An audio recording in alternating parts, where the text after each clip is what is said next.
of Uganda's foreign policy? First of all, before I answer that, I have something to say. There is a reason why there are not too many people in certain professions who are not involving themselves in politics. And it's difficult for them because there was a system that was created some time ago which makes politics exclusive to certain kind of people. So they say, now you have to resign your job before you go and stand for political office. And what you have is, if there's somebody like me, for instance, in the civil service or in any profession, at my age, I should have worked probably in civil service. If I'd been there soon after school, I would have worked there maybe in excess of 20 years. So I've probably reached a certain status in that place. So you're telling me now, resign that and go into the lottery of elective politics. And I have no chance of going back to pick up my career from where I left it. So what do I do? Most people decide I'll stay with my profession because at least I'm sure of what I have here. The other one is a bit of a gamble. Now, as a result, you miss out on the best brains in our politics because of a law which was made just to ring-fence politics for certain people. Now, actually, that's one of the things which hurts me, and it's one of the things which I will change when I become president. Why should somebody quit their job to go for politics? Because politics is a very important thing. At best, you tell them take 6-month non-paid leave. In case you fail in elections, you come back to your place and it is still there waiting for you, and require even all companies to do the same way it is with, let's say, giving birth or maternity leave. Because the reason they give maternity leave is we all understand we came through that way. We need our mothers to go and give birth because, we're giving birth. Now, politics is so important that if Timothy here wants to go for politics and he thinks he has the best ideas, I should not tell him, give up your career. No, I tell him, suspend your career for 6 months. In case you win, then you can give up here and go there. In case you don't win, come back here and start from where you stopped. Now, why was that law put there? To keep out the best brains out of politics. Now, that's why you have politics which is full of people who have nothing to lose. Well, so now, going back to the question. Okay, now to the question. What do you make of Uganda's foreign policy? Uganda's foreign policy, the way it has been done right now, okay, and there are things which are good and bad. The first one is we are moving away from, a certain kind of diplomacy to now political diplomacy into economic diplomacy, which means that we are creating embassies in places where we have a lot of economic interests. Now, that is the top thing, what they talk about, but in reality it's a bit different because we have 36 embassies in different countries. Some of them are difficult to explain. For instance, we don't have too much business with Iran. We have an embassy in Iran. We have a lot of business with Israel. They are involved in a lot of minerals and so on. We do not have an embassy in Israel. Neither do Israel have an embassy here. Now we are creating another embassy in Angola, and yet we do not have any real business in Angola. And the problem with our foreign policy has been that you look at the 36 ambassadors that we have, only 2 out of them are career diplomats. The rest are failed politicians and failed soldiers and failed people like that. Only just 2 out of 36 are career diplomats. Now, we are creating an embassy in Angola to make room for Kaka, because apparently he has been dispatched off here and so on. But we have no business with Angola as it is.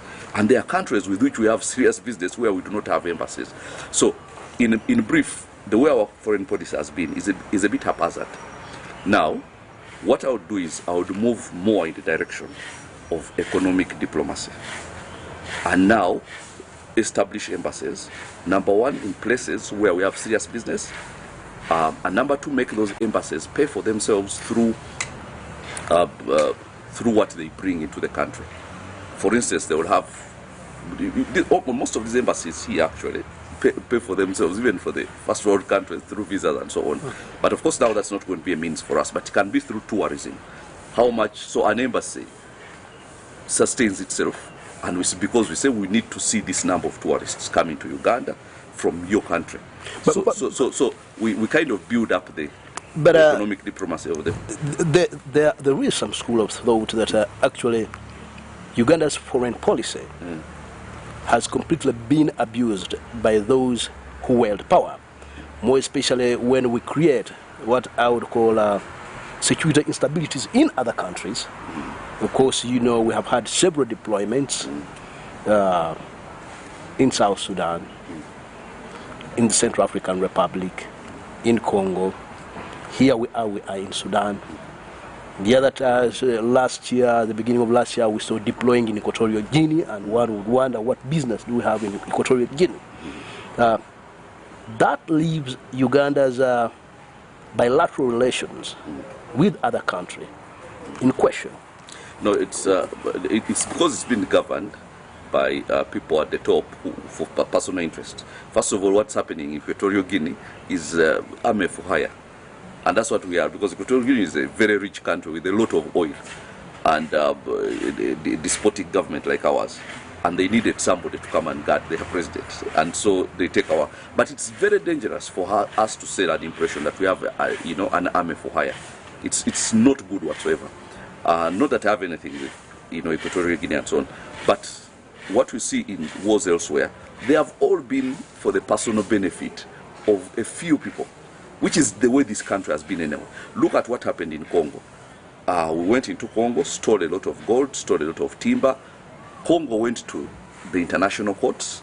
They got a ruling against us, and we are supposed to pay them $10 billion. The ruling is still outstanding.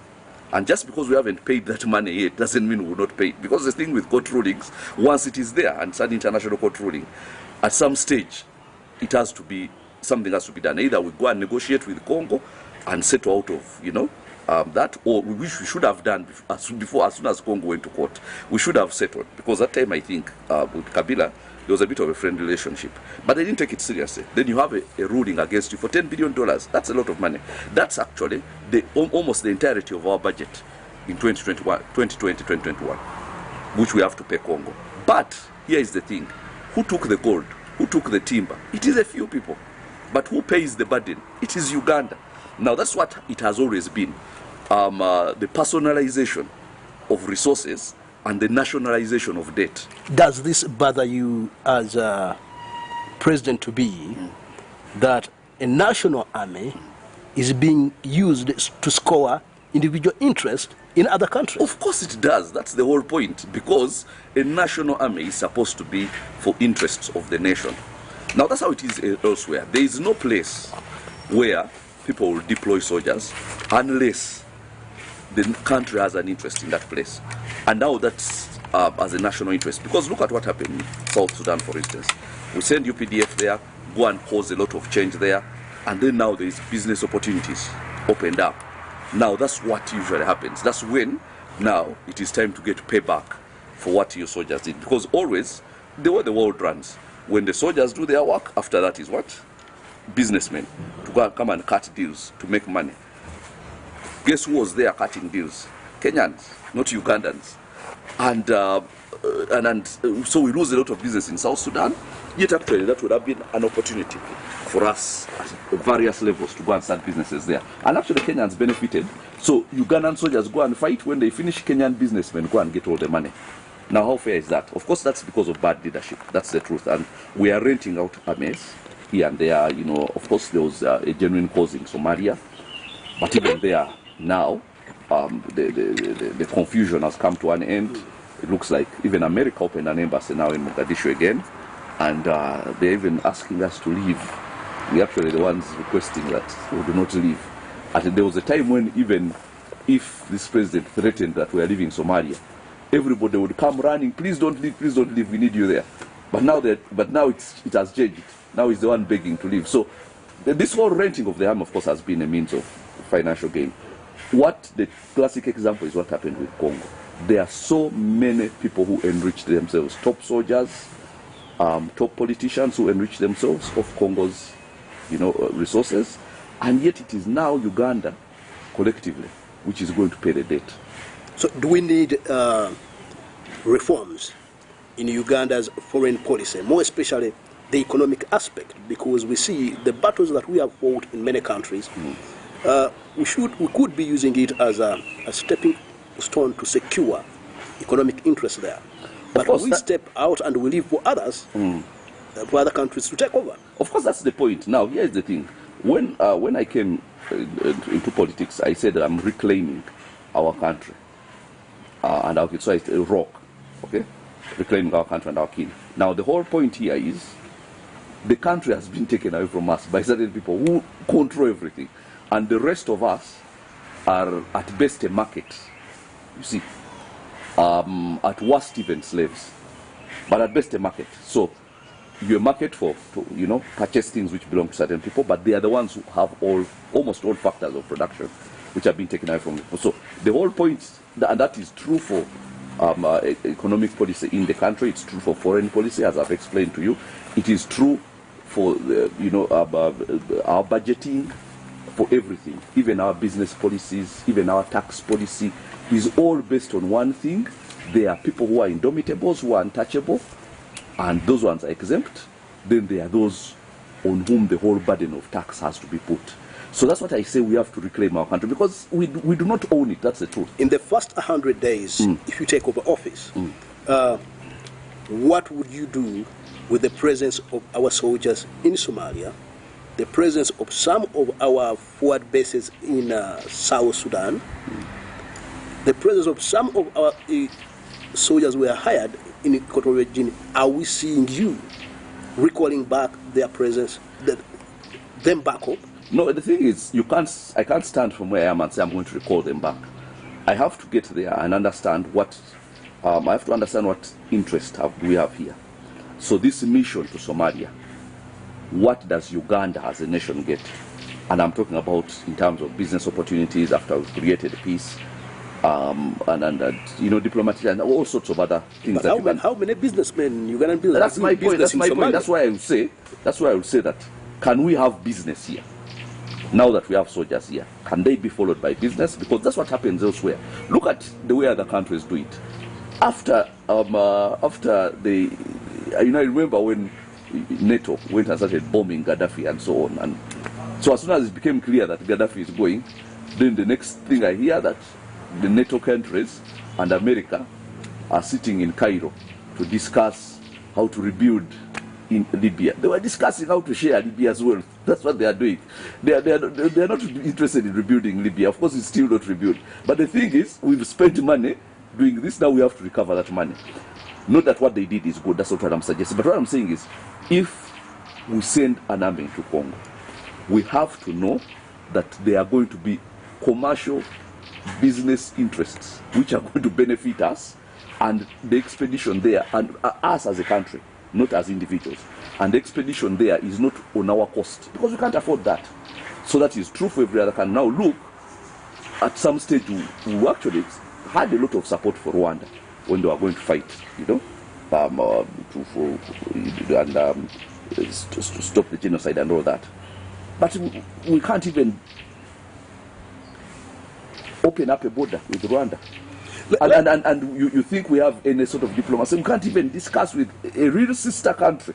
If there is any such thing as a sister country, Rwanda and Uganda, our sister country. So, and we can't even discuss, we still have to have a border closed for all these months. So the truth is, it is all personal.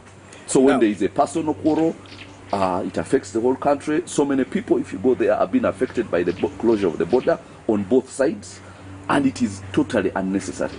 Well, let us talk about the GDP of Uganda.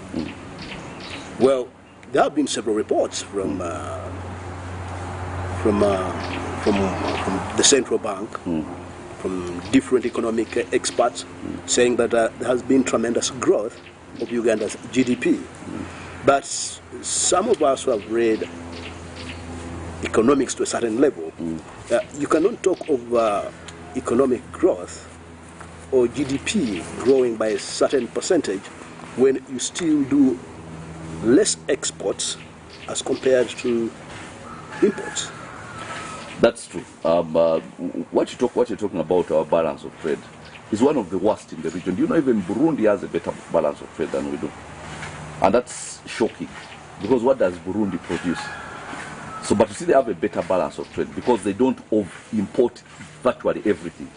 Now we came to a place where we lost all our capacity to do anything on our own. When somebody goes and sees what is lacking, what there is a market for, he's going to think of how to go and get it from China.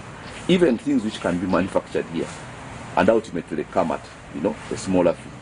So that causes. So we are importing agricultural produce, which we should not be importing.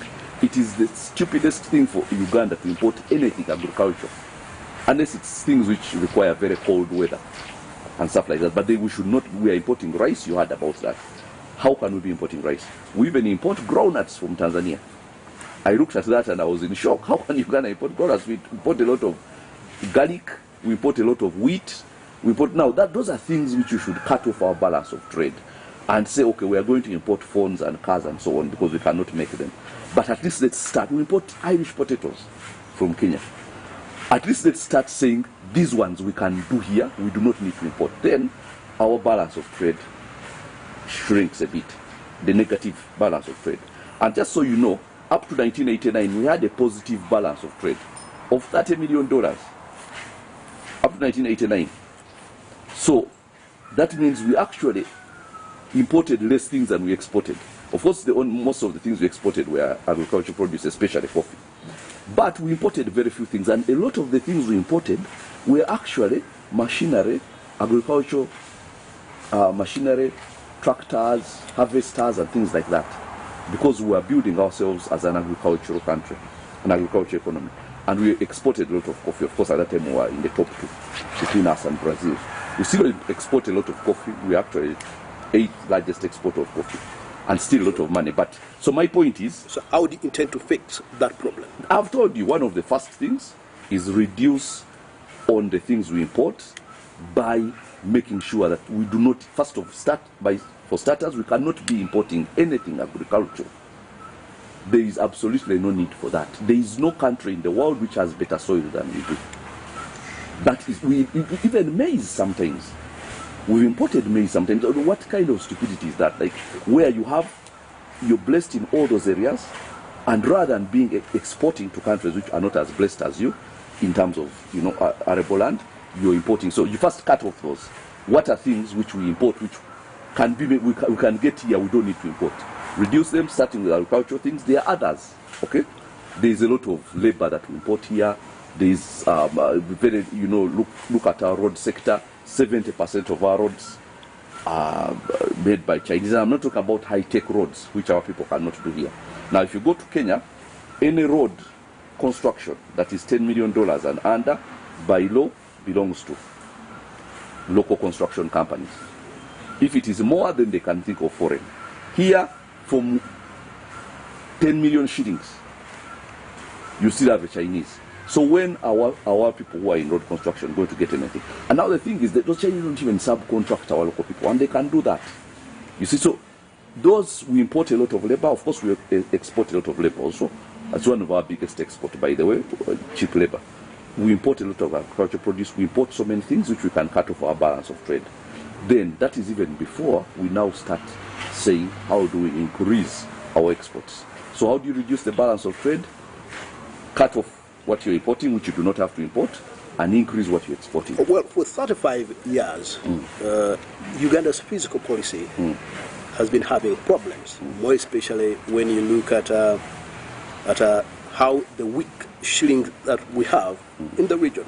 Just countries of yesterday that emerging from genocide, Rwanda, Burundi, 2005, having a stronger currency than what we have 35 years down the road. How would you fix that to ensure that Uganda's shilling picks up? First of all, you have to find out, how did it get there? How did we get there? We got there by abuse of the system. Now, when you hear stories like they are printing 90 billion shillings illegally outside the system, you see, because we know, of course, this government has created a parallel government. So there is a Minister of Finance, but then there is another Minister of Finance, you understand, which this parallel government is just for those, the people I call the indomitables, just there. Now, somehow I thought when it comes to money, because those are very sensitive things, they don't do it that way. But then you find they are printing money illegally. And that story, it's not the first time they are doing it, it's just that it leaked that time. Now, how do you print money outside of the system and you expect your currency to retain any strength? It will not, number one. So you will give official figures of we've kept inflation 6%, 7% and under. But that's the official thing. Outside, there's something very unofficial in which they are money printing machines and people are generating money and nobody knows about it. But that's one of the things. Secondly, the currency can only be as strong as the productivity of the country that gives that currency its strength. For instance, what money is, other than colored paper, is the backing of a country. You know, that this is legal tender by this country and the strength of that country behind it. In other words, if I give you $100, I'm telling you the American government has given you permission to get the equivalent of this, you know, because they are the issuing authority. Now, it will only be as strong as their production. Now, what are we producing to make our currency strong? Okay? Why would anybody want? Because you see, you go anywhere and you change all of these currencies. But what are we producing? Because they will tell you that they're producing coffee. The thing is, if we only were producing, even agriculture, in the sort of quantities that we can do it, because we can't even start there, because we have the ability to be an agricultural powerhouse. And by the way, just so you know, there is a great food shortage in the world right now, and we can be the solution to that. Okay? I have seen those countries, like the country we've just mentioned, Equatorial Guinea. They import all their food from Brazil, from France, from Europe. All the foodstuffs are imported. We take their soldiers. Can't we tell them that now instead of importing rice from there, we can sell rice to you, so at least we get a benefit from it, you understand? Because they are a very rich country, they have a lot of oil. They spend a lot of money importing foodstuffs. But we take soldiers there and we cannot even say, okay, now that we've given you soldiers, we also want you to buy our, you know, our foodstuffs. You don't have to go to France. You don't have to go to Brazil. They're importing maize from there. They're importing rice from there. They're importing all sorts of things from those places. So it's just bad business. The truth is, and you have to understand where this government comes from. The whole idea behind this is impoverishment. Make people poor and they will keep you in power. Now, so every policy is geared in that direction. That's why when I say financial liberation, okay, as my core message, I know that people's hands have been tied financially. There is nobody who is free. You try to get, even people who like rich, they are keeping money in houses because you cannot take it to the bank because they will find the means of stealing it. Well, because there is no freedom. Now imagine a scenario where the biggest thief you're scared of is your government, which should be protecting you from thieves. Okay, and their systems. So when I talk about financial liberation, we talk about a time when people will be free to take billions in the bank and not be scared that they are, you know, the bank is full of security guys who will say, this guy has a lot of money, find a way of getting it. Joseph, time may not be our good interest, may not be on our side. Can I get to know what's your feel about Uganda's health sector? Because we have seen even international reports talking about how sick the health sector in Uganda is. Even when there are plans to build an international specialized hospital, money is being misappropriated through fake negotiations of agreements. Does this thing bother you when you walk in hospitals and you find people sleeping on floors? How can it not? Finding drugs written on not for sale, ending up in private pharmacies, or people working in government? How can it not bother me? Because it actually causes death. And here's the thing. The health sector is the most foreign funded sector in the country. We get a lot of money for health just alone. And because of that, it is a sector with the most thieves. And they place them there because that's where all the money is. All the projects, remember the Global Fund, the Gavi Fund, we get between $400 and $500 million from American government for health sector every year. We get a lot of money in there. And yet it is the worst place that you can, imagine. Where is the problem? The problem, of course, the system rots from the top. That's the truth. The system rots from the top. And fish rots from the head, as I've said, and, has been quoted by... So, until the top is sorted, because the whole country is structured in such a way that they look for where there is money and they try to take it. And now they will leave the education sector completely wasted. Health sector completely wasted. Why? Those are the most funded. That's where they put the most thieves. Okay? And you know what I'm talking about. Then also Karamoja, gold, that's where they put the most thieves. So if you want to know the big thief, imagine the person who was in Karamoja, then went to education sector. That's where those are the thieves, and I'm sure you know who I'm talking about. Yes, yes. So now that's where everywhere you see where they believe they're supposed to be where there is money, and they don't believe any of us deserve any services whatsoever. That's the truth. The most they would want to come to you is if there is any money they can get from you. Other than that, they are not interested in your life. They are not interested in your well-being and any such thing. And those are the things which actually got me to stand. Because you look at people and even those who say they want change, and you say that, do they really know what kind of change they want? Do they really know what this country would, what can transform this country, what kind of change they would want? And you say, and for most of them, I would say the answer is no. Okay, so I said, no. I'm not going to be on the sidelines. Something has to be done because I have moved this country, first of all, as a journalist, secondly, as a pastor, a preacher, and now even as a politician. I've already moved, so many places in the country. I know exactly what I can do for different regions of this country, and in 1 year, people have money in their pockets. So those are the core issues that actually are at the bottom of my heart, for which I came out, and which will be the first things I do. First 100 days, how do we remove?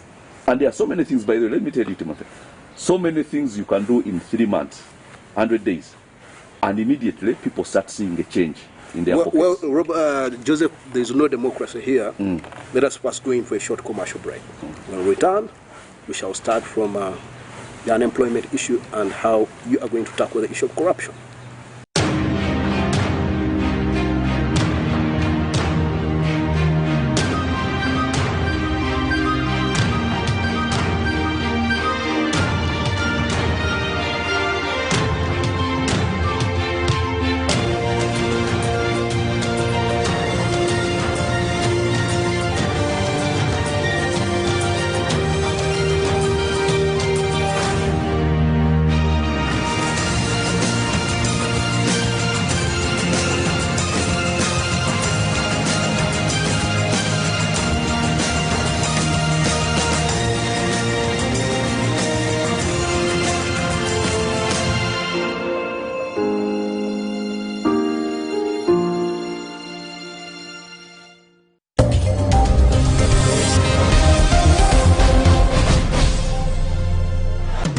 Credible, bold and accurate. You can trust us to add professional context and in-depth analysis to the web of current affairs every week. Share an experience with those that saw it happen.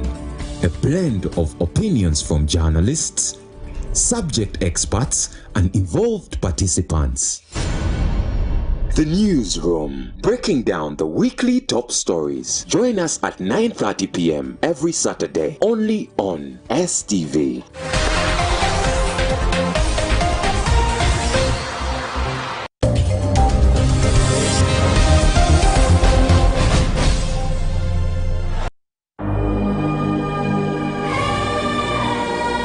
You are welcome to the High School Apprentice Season 1, Facing the Future. I'm Lubega Mahad. Delisa Morris. And I'm really excited to join the High School Apprentice, and I'm looking forward to winning.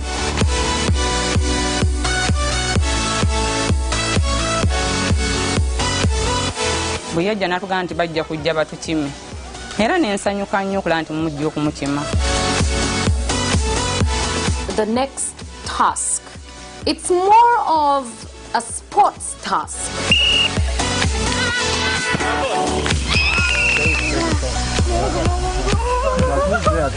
You're in the boardroom. You know what that means. one of you is going home. Buli kamu ka 10,000 buoma, do not speak of 1,000. It is 2,000. Do not speak of 1,000. We've messed up. We've been selling at a lesser price. I'll start off with you. I need 2 names from your team of people who did not perform. We are aiming all to win.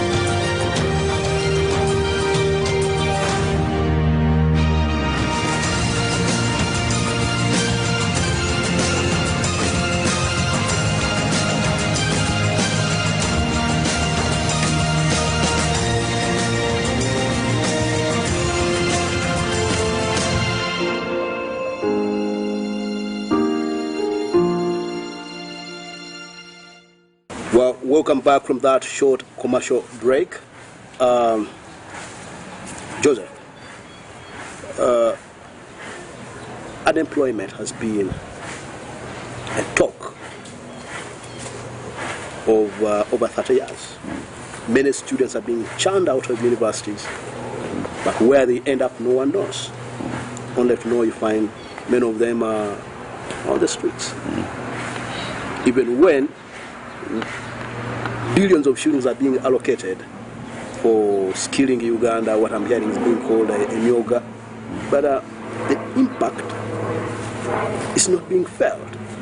In fact, others are believing that this money is diverted for other things, but using, in quotes, the issue of skilling Uganda. How do you weigh into this issue of unemployment in Uganda, which now stands at about 75%? Can you even measure it? You know, we hear statistics that the unemployment, percentage in other countries, so we try to measure it here. It's not even measurable in Uganda, because the way they measure it there is there are bureaus where people go and register and give their skills, and they say we are looking for work. Okay, so that's how they measure unemployment. Here we don't even have a means of measuring it. It could be 75, it could be 90, it could be 100. Okay, it can't be 100 because we know there are some people who are employed, but you understand what I'm saying. But you see, unemployment is a symptom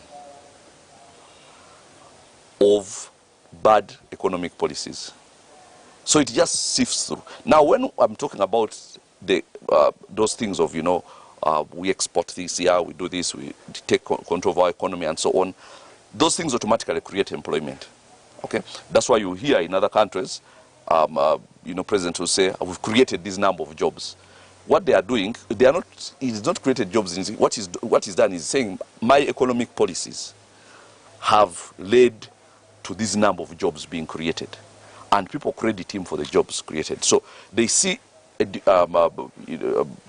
unemployment as a symptom of bad economic policies. Now, that's the first thing you're talking about. Then also, the whole thing which they say skilling Ugandans, doing this and doing this, it's all talk. You understand? Remember, there was a time where there was patriotism classes, and there are a lot of videos were spent in patriotism classes. It's all talk. And that's why these people, they just talk.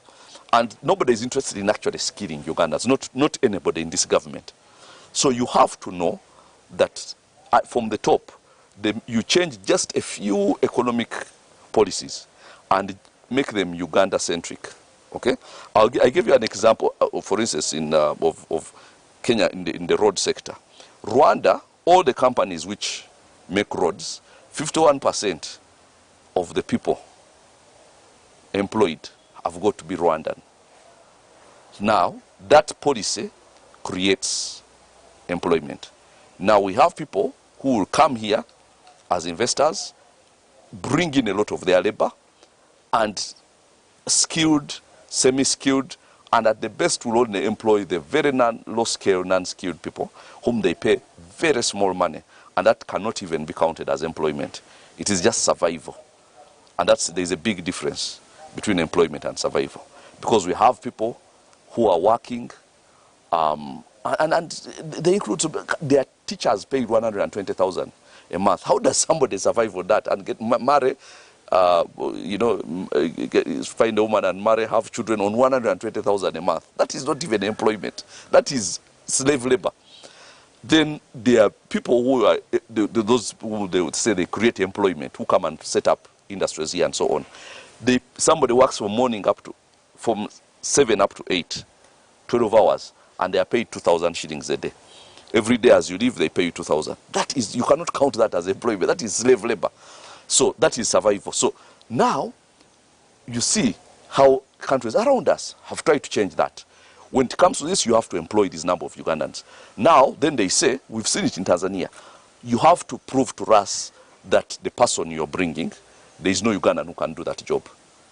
Now, by just changing that small thing, it wasn't like that before this man was there, the current Tanzanian president. Kikwete was a bit more like Museveni. Okay? Do this, just get money for yourself and what? Before him. Then this man comes, whereas he might have his shortcomings here and there, but at least when it came to the economic issue, he even went into embassies and told them, why are these, he went to the American embassy and told them, why are these guys here? We have Tanzanians who can do this job. So Americans will be on the visas, what, and even give them specifications. Here is where we need you. The rest employ Tanzanians. Now, there are certain economic, you go and try to get a job there, and you see, like, you have to make sure. Of course, there's all East African thing now, but people just coming in, where you have all these people flooding in, and there is only the very low skilled and worst paid jobs. So now, how do you intend to address some of these problems in a country that claims it is a free market economy? No, all of these countries are free market economies. Free market economy does not mean just flooding of cheap labor. Dumping ground? Yes, it doesn't mean a dumping ground, number one. Doesn't mean a flooding of cheap labor. It doesn't mean, non-protection of industries. That's not what it means. Look at what the Americans have been doing. Okay? They say we can make steel and aluminium here, so they put tariffs on people who are trying to import it from Europe.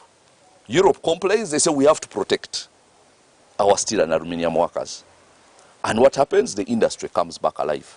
So, and they are the supposed, champions of a free market economy. But yet also them, they protect their industries. You go and try to export agricultural things to America, and you'll see they will not let you unless they don't have it. They cannot let you because they have their people to look after. Now, it's only in Uganda where you'll hear that a deal was made for people to import rice from Tanzania. You go and try to export rice to Tanzania, they will not let you. And yet, actually, we can make better rice than let us have your feel on corruption, which actually even the international community is perturbed with. The unprecedented levels of corruption in Uganda are nagging. There are even to an extent that somebody looking for a job of a security guard in a private firm is asked money. Yes. Somebody to access drugs in a government hospital is asked what they call chitu kidogo here. Most of the buildings that are mushrooming in Kampala, they are either for permanent secretaries, principal accountants, procurement officers, who still grab public funds and invest at the expense of the taxpayer. How do you intend to address this problem? Because the man seems to have built a system tailored on corruption. Actually, that last sentence you made is perfect. Because what happens is this. It's like the analogy of, you've stolen a bag, let's say $100 million, and you're running. And they are chasing you, and you throw 10 or 1,000 to divert people, and then somehow these people get diverted by this, and they don't ever look at you. Here is the thing. There are 3 levels of corruption, the way I see it. The first corruption is the plunder of national resources. Of all the gold belongs to one family. All the oil, he even calls it my oil, and they export it to one family. all the mineral resources, all the natural resources, all the parties, they have taken over even the lucrative coffee industry and so on. You know what I mean? That is the first level. I don't even call it corruption. It is too grand to be called corruption. But the word corruption kind of scales it lower. It is plunder. It is actually looting of national resources. And you know what I'm talking about. That's the one that's where I want to start, by the way. Because you see, even if a traffic officer finds you on phone and you give him a 5K, that's corruption. But we are not starting there. You know, we hit the big fish first. That is the plunder of national resources. Now, there is where I am heading. That's what I'm targeting. Not this small, you know. Ultimately, of course, we work our way down. But you see, what these people try to do is try to fight corruption at a lower level, and yet it actually exists up there. So now, you start at the top. And now when they see that things which belong to the nation actually belong to the nation, and there is nobody who is personalizing them, then now you have the moral authority to come and... But what moral authority does this government have to come and stop somebody who is asking for, who is stopping somebody who is asking for money to get a tender, to award a tender for building a road, when for you you've taken all the gold? When $1.3 billion of gold every year goes to individuals. But when you say that you are targeting to hit the big fish up, the moment it's destroyed, then you can move down to them. Yes. But there have been some arguments that actually the one you call the big fish, he's not in charge. He's being managed by mafias. And mafias are ready to crush any person who stands in their way. Now, let me tell you. Are you not swimming in murk waters? Have you ever heard of anybody using the word mafia who is not somehow related to government? Let me tell you. Let me give you an example. Do you know these relatives who come to you and they want money, and you don't want to give them money? And then you tell them, ask my wife. Then when she refuses, it's my wife. Me, I wanted to give you money. But it's my wife who is refusing. Mafia is a creation of the man at the top to try and deflect attention from himself. So everything mafia. Who are the mafia? Who appoints them? The chief mafia is Museveni himself. Now, let nobody deceive you that there is any group of mafia. There is none. Like, it's like you saying, I would have given you money, but my wife. You understand? And the wife you're talking about is a housewife. She's using your money. That is crap. That is a creation of Tamale Mirundi to deflect because he's a defender of Museveni. So everything by mafia. I'm telling you, there are no mafia. There are no mafias. He's the chief mafia. So, when you strike the sheep, the shepherd rather, the sheep will what? Scatter. That's what the Bible says. Strike the shepherd, the sheep will scatter. Now we are going for the shepherd. Now we will see if there will be mafia under the regime of Kabuleta. They are not there. They are just, you know, there is this thing where somebody, and we've seen that, where you see when a soldier is made to do a lot of things, and, you know, when they get rid of him, then they say, no, he's the one, you know, Kaka, you know, did all this, then even newspapers are rubbishing him, you know, he was a murderer or a killer and what, but on behalf of who? Well, Joseph, thanks for being part of the show, and we wish you at STV a successful campaign trail, and we hope that when we invite you the next time, you come to our studios for a live, elaborate explanation about your manifesto and other issues that seems to be affecting Uganda. Thank you very much. You're welcome. And to the viewers, this marks the end of our race 2021. Stay better, but not bitter. And always remember that Uganda is bigger than all of us.